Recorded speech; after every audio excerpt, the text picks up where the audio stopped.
E vamos de mais entrevista aqui no Jornal da Rede Alesp. A gente vai conversar agora com o professor Dr. Rodrigo Tocantins Calado. Ele é médico hematologista e professor da Universidade de São Paulo. Ele nos fala sobre anti-inflamatórios no combate à Covid-19. Bom dia, doutor Rodrigo. Seja bem-vindo ao Jornal da Rede Alesp. Bom dia, obrigado pela oportunidade. Doutor, para que as pessoas possam entender de forma simples o que são anticorpos monoclonal e a droga experimental AMI-100? Tá.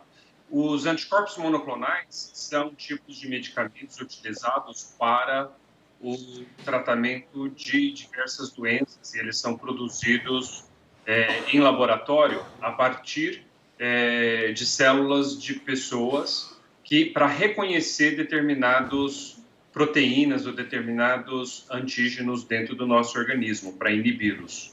Então, o anticorpo que nós utilizamos para o tratamento dos pacientes aqui, ele reconhece uma proteína do complemento e inibe essa proteína do complemento.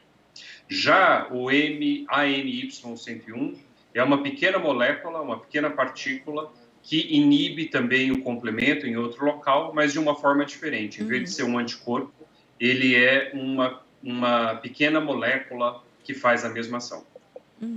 Desculpe, na hora da pergunta eu falei errado. É AMY101. Doutor, por que esses anticorpos podem ajudar os pacientes em casos graves de Covid? Como eles atuam no organismo da pessoa? Tá, o que nós vimos aqui, já no começo da pandemia, e outras pessoas ao redor do mundo também observaram, é que o complemento, que é uma parte da resposta inflamatória do nosso organismo contra infecções, ele está hiperativado em casos graves de Covid-19. Então, a Covid-19 tem duas fases importantes. Uma é quando o vírus se espalha pelo organismo e ele se reproduz em grande quantidade. E a segunda fase é quando o nosso organismo produz uma inflamação para combater o vírus. Só que essa inflamação pode ser excessiva e causar alguns problemas com a própria inflamação dos pulmões, já que os pulmões estão cheios de vírus e ele acaba aumentando uma inflamação que é excessiva nos pulmões e que pode causar a doença. Essa inflamação ela pode continuar mesmo depois que o vírus desaparece. E um dos mecanismos que causa essa inflamação excessiva é justamente a ativação do complemento. Então, o que nós tentamos olhar é se usar essas medicações que inibem o sistema complemento podem diminuir essa inflamação e, assim, serem úteis no tratamento dos pacientes com Covid-19 grave. Agora, doutor, é importante, né, a gente perguntar, explicar de forma bem didática para o nosso telespectador, né, como esses anticorpos podem ajudar os pacientes em casos graves. Eu já adianto também, é importante a gente ressaltar, isso só funciona em casos graves ou as pessoas podem lançar desse tratamento em casos leves ou moderados? Não, esses casos ainda devem ser tratados dentro de um estudo clínico e eles ajudam o paciente justamente porque ele reduz a inflamação. Então, diminui a inflamação no organismo como um todo e principalmente nos pulmões, melhorando a função respiratória dos pulmões, diminuindo a necessidade de oxigênio. Mas eles precisam ser feitos, esse tratamento é bastante caro, ele não é barato, e ele deve ser feito dentro de estudos clínicos ainda, porque ele ainda está... nós tivemos um estudo fase 2, mas é necessário um estudo fase 3 para demonstrar de forma inequívoca a utilidade dessas medicações. Doutor, essa medicação, esse estudo, ele tem um direcionamento de um perfil de paciente? A gente lembra aqui que pacientes, por exemplo, com sobrepeso, tiveram grandes problemas por conta dessa questão inflamatória. E aí, a pergunta é se esses pacientes podem ser incluídos no estudo, se eles estão ali contemplados e com outras doenças pré-existentes, como pressão alta, diabetes, entre outras. Sim, a maioria dos pacientes nesse estudo nosso, eles eram obesos, se não quase tudo, se não todos, quase todos eles. E justamente porque a obesidade aumenta a inflamação no organismo. Mas os pacientes que provavelmente podem se beneficiar mais desse tratamento são aqueles em que existe uma inflamação grande no organismo, e a gente pode detectar isso por exames de sangue que vêm marcadores de inflamação elevados, aumentados, então mostra que a gente pode diminuir essa inflamação com o uso da medicação. Agora, é importante, doutor, os anti-inflamatórios, eles reduziram muito o número de mortes com a da Covid causadas, né, pela Covid-19, porque a gente tem que lembrar que é uma doença nova e pouco conhecida. Você já tem estudos dizendo que os anti-inflamatórios, e aí a gente entra num caráter geral também, eles reduziram as mortes. Hoje a gente tem uma mortalidade menor exatamente por essa questão dos tratamentos. Hoje a medicina sabe tratar melhor a doença? Essa sua pergunta é extremamente importante. Para essa medicação em si que nós testamos, o estudo que nós fizemos, ele não foi feito para avaliar o número de mortes, mas avaliar se reduz a morte, porque é um número relativamente pequeno de pacientes, 15 pacientes. Mas ele conseguiu ver a redução da inflamação. Entretanto, existem alguns fatores importantes. Primeiro, que nós médicos entendemos melhor como é que a doença funciona, nós podemos detectar mais precocemente os pacientes mais graves, dar suporte ventilatório de oxigênio para esses pacientes mais precocemente, algumas medicações, como por exemplo os corticosteroides, os corticoides, já se demonstrou que eles também têm um efeito em larga escala de diminuir o número de mortes e de diminuir também a inflamação dos pacientes. Então hoje a gente consegue tratar melhor, prevenir complicações, como por exemplo a trombose, a insuficiência renal, tratar melhor a insuficiência renal, e por isso acaba levando, felizmente, a uma redução do número de mortes dos pacientes graves. Doutor, o estudo foi baseado em pacientes já contaminados ou como medida preventiva também? E mais, a alimentação também pode contribuir com o estudo e com a eficácia dos anti-inflamatórios ali durante o processo da doença? Então, todos os pacientes tinham já contraído a doença e todos os pacientes tinham doença grave, pelos critérios que existem internacionalmente.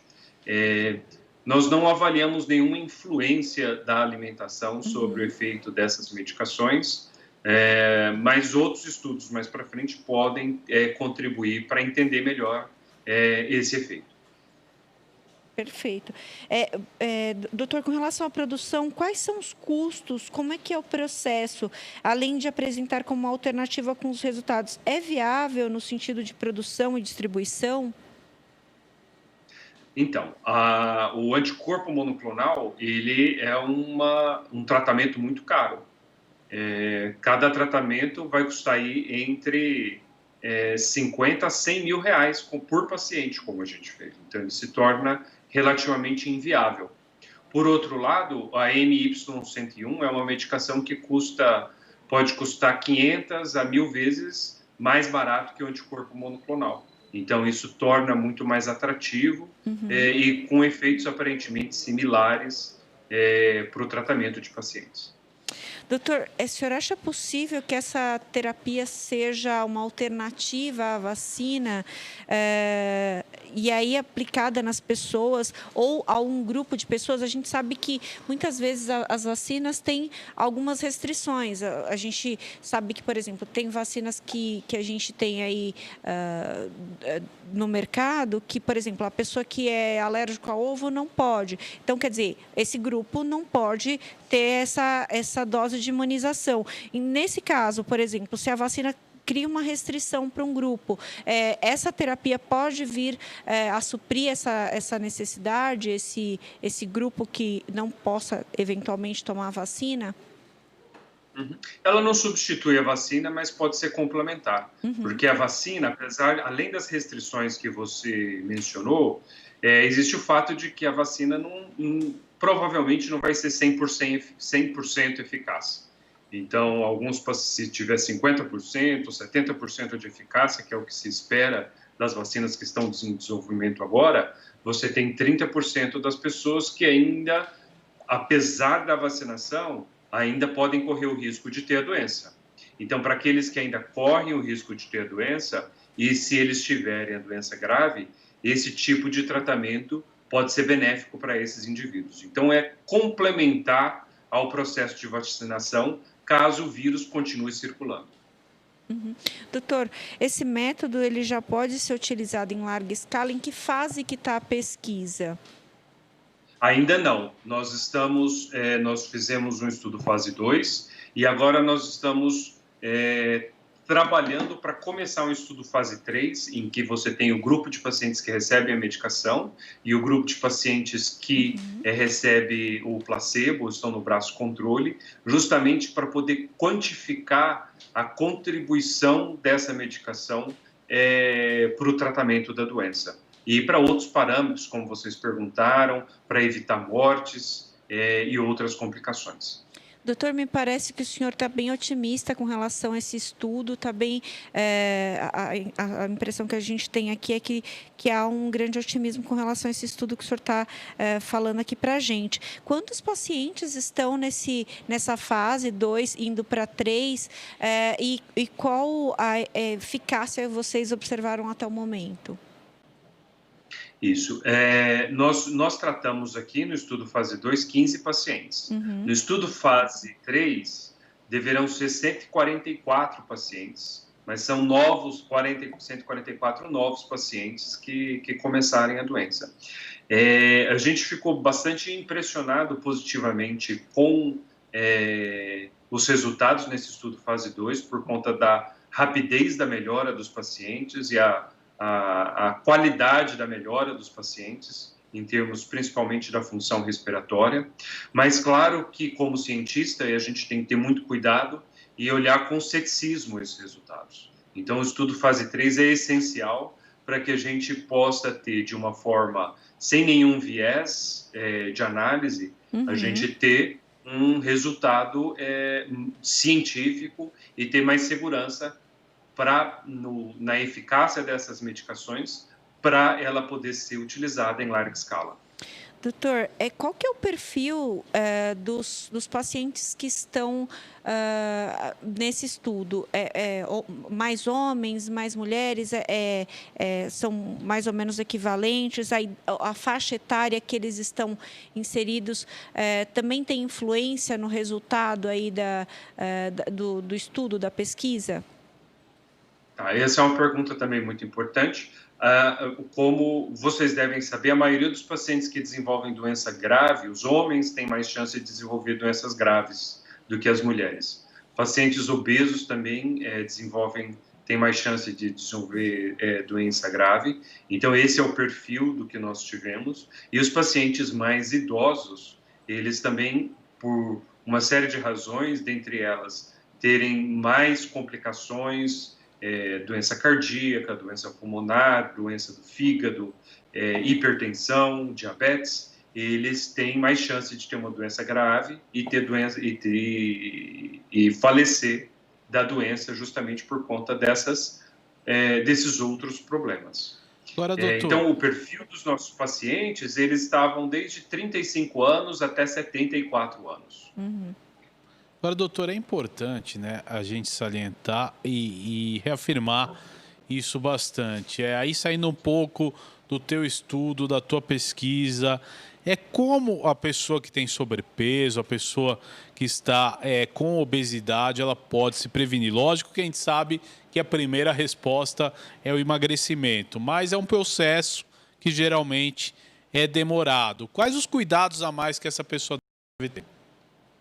Então, essa pessoa precisa ter os cuidados que são muito importantes, na verdade, para todos. Primeiro, uso de máscara. Então, o uso de máscara é fundamental. Segundo, usar álcool gel para lavar as mãos e fazer isso constantemente. Manter o distanciamento social, que agora, dentro do Plano São Paulo, que está sendo discutido, nós estamos na fase amarela no estado todo, mas é possível que nas próximas semanas alguns locais passem para a fase verde, mas mesmo assim manter o distanciamento, não abraçar, não apertar a mão das pessoas, ter uma distância de pelo menos 1,5 m, 2 metros entre as pessoas para evitar o contato entre as pessoas, evitar a aglomeração. Então, esses são os cuidados muito importantes, porque uma pessoa obesa, se ela contrair a doença, ela tem muito mais chance de ter uma doença grave do que uma pessoa não obesa. Doutor, como que o paciente pode se candidatar aí para estar nesse estudo? E mais, eu queria até enfatizar essa questão da obesidade também, mais uma vez. O paciente pós-bariátrica, ele continua no grupo de risco também para essa questão inflamatória, ou o organismo começa a reagir a partir do momento que ele faz a cirurgia? Tá.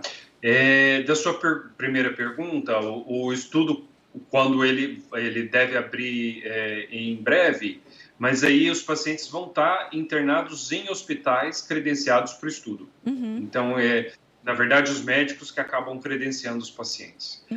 Segundo, a segunda parte do que você falou do cirurgia bariátrica, aí é bastante diverso, porque existem aqueles pacientes que fizeram cirurgia bariátrica, que estão bem, mas tem outros pacientes com cirurgia bariátrica e que podem ter desnutrição, podem ter alguns outros tipos de complicações, e aí eles podem não ter a inflamação da obesidade em si, mas eles podem ter outro tipo de complicação. Um exemplo é a desnutrição, e que pode ser um fator de risco. Agora, doutor, é importante, né, a gente entrar nesse assunto. Nosso espectador às vezes quer saber as coisas de forma bem didática. Todo obeso está inflamado? Quase todo obeso está inflamado. Alguns tipos de obesidade, principalmente, existem algumas diferenças do ponto de vista do depósito da gordura no organismo, pode estar mais ou menos inflamado, mas em princípio, os indivíduos que têm aí o IMC acima de 30, em princípio você já considera que ele tem uma inflamação crônica, porque ele desenvolve uma série de alterações metabólicas no organismo que promovem essa inflamação. É interessante o senhor levantar essa questão. Eu fiz um programa recentemente com a doutora Graziela Ravassi, nutricionista da Faculdade de Medicina da USP, e ela colocou muito dessa questão e sobre a questão do indivíduo. Muita gente usa essa expressão do gordinho saudável, mas até que ponto, né? Quer dizer, você está com estudo com a sua condição clínica aparentemente saudável ali nos exames, mas a médio e longo prazo não. E também tem a questão no caso de uma doença como a Covid, que é basicamente inflamatória, que pode ocasionar uma doença e uma consequência grave. E aí, eu queria saber, doutor, vocês têm observado uma incidência de pós-Covid maior em indivíduos com esse perfil de obesidade ou não necessariamente? De pós-Covid, você quer dizer o quê? Complicações de sequelas, depois? Sequelas. Sequelas, ela tem em pacientes obesos, sim, e pacientes que têm doença pulmonar prévia também são pacientes que têm mais sequelas. E pacientes mais idosos também. Tá certo, doutor. Eu quero agradecer a sua Beleza. participação no Jornal da Rede Alesp desta quarta-feira. Até uma próxima oportunidade. Muito obrigado, viu? Eu que agradeço o convite de vocês. Obrigado. Certo, conversamos com o professor Dr. Rodrigo Tocantins Calado. Falamos aí sobre a obesidade na Covid-19 e também aí no uso de anti-inflamatórios para tratar da Covid, importante, né? E é importante a gente deixar muito claro que esse é um estudo, não é para as pessoas saírem tomando anti-inflamatório inadvertidamente. Esse é um estudo que está sendo feito para que verifique outros tipos de medicação para a eficácia da doença.